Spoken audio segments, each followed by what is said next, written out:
has been taken to remand for the case to be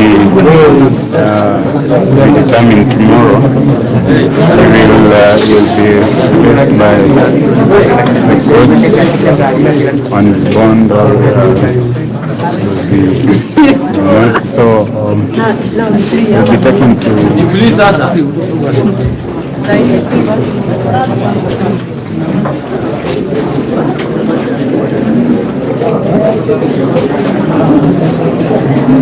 so will be remanded at the committee prisons where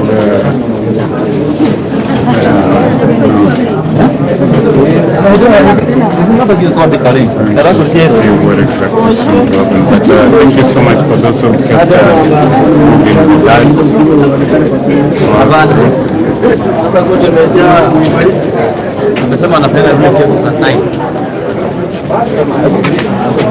So the ruling will be made by tomorrow at exactly 9. And, maybe I can try to get the wakilis and to have a talk with them and see what exactly they're going to tell us. So in a short while I'm going to have an interview with the wakilis of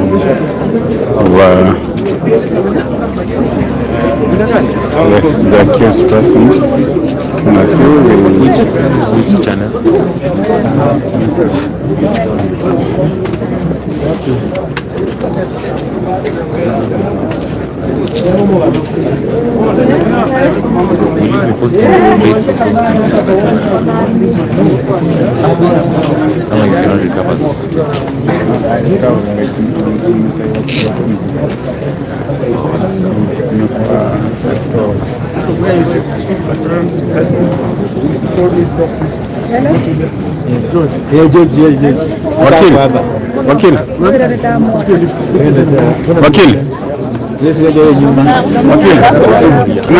Tunaweza ongea dakika moja? Sawa.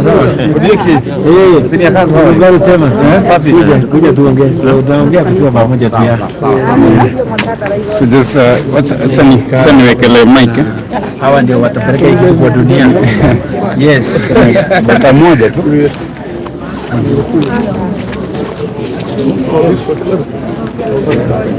Yes. Hata hii picha hapa. Stand.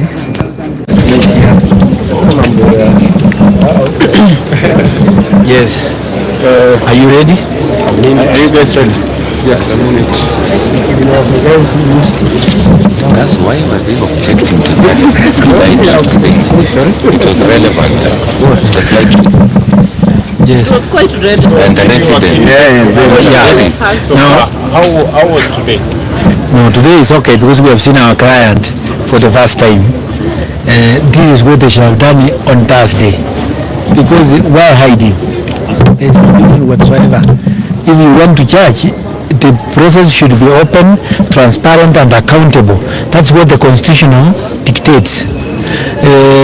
When they hide him, we suspect that they are doing illegal things.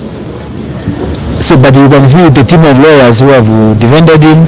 It's a team of seasoned lawyers who are experienced and who have articulated the constitutional and legal principles properly.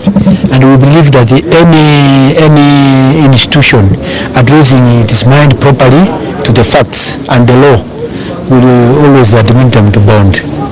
We have no doubt. Okay, according to you, was the arrest political? No, this is a political persecution. It's not the arrest. The entire process. We, the people, the family, and all the other people.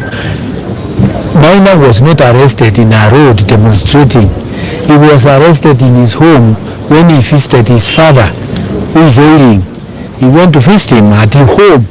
So he was arrested from home. Are there demonstrations which happen at home, in people's homes? You see, people should not take us for granted or for idiots. This is a war between Gachagua and Maina and Njenga over some political influence in the mountain. That is the real issue here. Because in court you must identify the controversy. as far as we are concerned, the controversy here is between Gachagua and Maina and Njenga. And so long as Gachagua is pushing Maina and Njenga, we will never live to address him. He should stop and focus on governance. Stop focusing on issues about Maina and Njenga, where he's going to shop, where he's going to church. It doesn't help him. He's high up. Let him focus on governance, diplomacy, and other things. These other things, let them leave them for MCA and MPs. But now when you lower yourself to this level, then there's a problem. That's why there's a problem in the governance structure. Because we don't know how to address challenges and the complex issues. The complex issue facing Kenya today is unemployment. The other thing is the high cost of living. And if the cabinet can sit down and address that issue and give a policy framework, you think you will be interested to go to demonstrations? But because nobody is listening, people just want to exploit and persecute others because they perceive that they were in the other system. We have had 5 systems in Kenya. Are you going to do all of them and revenge? No. You start from where you were sworn in and move forward. Kenya is big for all of us. But now the problem is, because there is a problem in the mountain, there is a political problem. Because there is no natural leader. You know, these other areas have natural leaders who have taken over and the people have moved on. But the mountain, it is convoluted. But my colleagues can also address the issue and say. Maybe just first, because today you've spoken so much about the constitutional rights of, that were abused by that came with the arrest. Yes. Is it, what are you going to do as also, my name is Brian Mushira from NTV. Just also maybe to get to understand, Makwiny has been very clear on we are taking a police state direction inside the chambers. Maybe also speak into matters of that. Okay, I will allow my colleagues to speak about the police state, but the constitutional violations, I will mention something. You know, this constitution was a negotiated document. It took 24 years to negotiate. There were several disagreements. There was Boomers 1, Boomers 2, and an Naivasha draft. Why we could not agree is that there are some essential things that we believed were so critical that it should not be left out. One of that is fair trial and the principles and values in the Constitution under Article 10, Clause 1 and 2.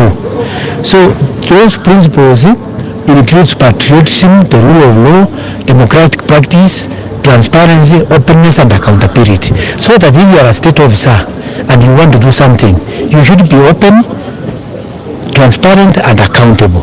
Now the problem is, if police effects an arrest on suspicion of somebody having committed an offense, the presumption is that they have done a prima facie investigation.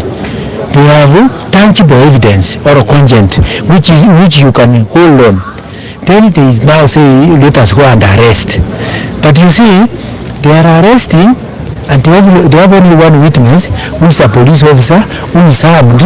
Now they are telling us that Maina is likely to interfere with the witnesses. How can Maina interfere with a witness who is a police officer who is armed 24/7 and is the only one? And they have taken 72 hours to get one week. So they might need about 2,000 hours to get 10 more witnesses. That is the problem we have with them. Because if they had not been prepared properly, why did they arrest? Because they could have waited. So I believe that is why we have a problem with them. My one and colleague will address the issue of the political doctrine and persecution, political persecution by the state, which is coming out, manifesting itself in this process. Because they initiate a case in Nakuru, they deny trial bundles. But when they come to Nairobi, those trial bundles for Nakuru are attached as evidence to deny. But never been given evidence in Nakuru case. So you can see they are trying to manipulate the process. So my learned can respond to that other issue. Very, very briefly. My position is that Kenya is turning very fast and swiftly into becoming a police state. You have seen how many people, including Maina and Njenga and others, that the police arrest, applies to court to detain secretly because they never serve their applications. And then once the courts also comply, and I think this is an important call to our judiciary to start to be independent, and I think Martha Koome needs to listen very carefully. She needs to realize that the courts are sliding back into being tools of the executive, so that they deny people bail, they hold them for 14 days, 21 days, then they go back to court to say, oh, we have investigated, we don't have evidence. But the idea really was to detain people as they manipulate certain things. Maybe scandals are happening somewhere and we don't know.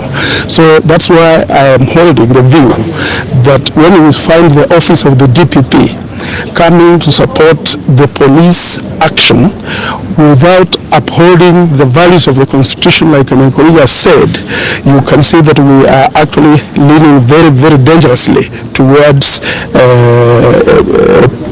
the precipice. So let RUTO grow up, let Martha Koome grow up, let Gachagua especially grow up, so that they start leading the country and governing the country rather than ruling the country. Thank you. And finally, just to add this, I think Kenyans should be a worried lot, and even you members of media should be a worried lot. We have seen what is happening, the trend that is now going on in this country. This government is barely 10 months in power, and this is where we are. What will happen in 3 years or 2 years to come? Who will be safe?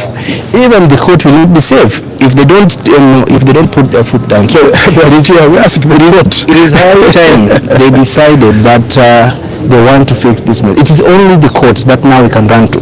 Executive, legislature, all of them now are in one thing. So Kenyans must be vigilant. We refuse to die on our knees. We will die on our feet, and all of us must fight. This is not just about Maina and Njenga. This is not just about Babu Win and other people. This is about Kenyans. The issues Kenyans are raising are valid issues that any sensible government should listen to. They should not be tear-gassing us with police around here. So let them know you can only push people to a certain point. At some point, we will say no. We will say no. Thank you.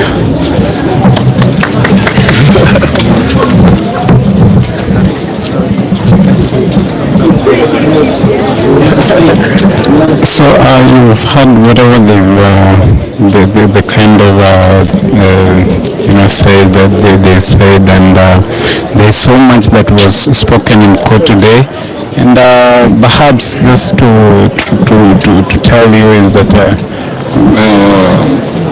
so much has been said, and we expect so much to be done in the coming days, and yes, that's what I can say for now, and thank you so much for watching. Thank you so much for tuning in. Until next time, bye-bye.